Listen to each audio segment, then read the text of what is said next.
PGI की new OPD में gastroenterology की अलग से सर्जिकल ओपीडी स्थापित की गई है। ये ओपीडी न्यू ओपीडी के चौथे फ्लोर पर होगी। अब तक पीजीआई में गैस्ट्रोएंट्रोलॉजी की अलग से सर्जिकल ओपीडी नहीं थी, जिसका उद्घाटन पीजीआई के निदेशक डॉक्टर जगत राम ने किया। Till date, this general surgery has this GI, that is gastroenterology department, gastrointestinal surgery department. Till date, it is a part and parcel of general surgery. But now we have a separate clinic for GI surgery, and in future we plan to develop it as a separate department, particularly GI surgery as well as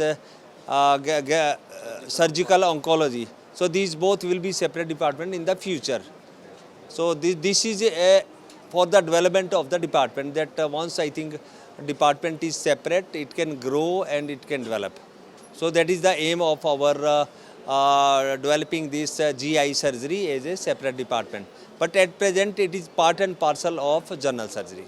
वहीं इस मौके पर gastroenterology विभाग के head doctor G.R.. Verma ने बताया कि PGI की न्यू ओपीडी में गैस्ट्रो के मरीज बढ़ते जा रहे थे, जिनका अब साल का आंकड़ा 35,000 तक हो चुका था, जिनमें से 5,000 के ऑपरेशन होते हैं।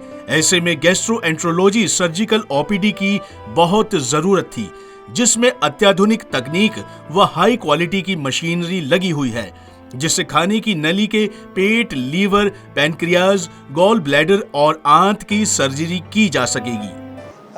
ऐसा था कि हमारे गैस्ट्रोइंटेस्टाइनल सर्जरी के पेशेंट का नंबर पिछले 13-14 साल से बहुत ज़्यादा बढ़ गया है। अभी तक इन मरीज़ों को जो सुविधाएं दी जा रही थी वो एज ए जनरल सर्जरी के तहत दी जा रही थी, लेकिन अब पिछले 20, 25, 30 साल से इतने एडवांसमेंट हो गए हैं सर्जिकल गैस्ट्रोएंट्रोलॉजी में, जिसकी ये महसूस किया गया कि इसके डिपार्टमेंट, इस यूनिट के लिए और इस स्पेशलिटी के मरीज़ के लिए एक अलग से डिपार्टमेंट होना चाहिए। आपको बता दें कि जिस तरह से पीजीआई के गैस्ट्रोएंट्रोलॉजी में मरीजों की संख्या बढ़ती जा रही थी, ऐसे में नई गैस्ट्रोएंट्रोलॉजी सर्जिकल ओपीडी उन मरीजों के लिए काफी लाभदायक साबित होगी।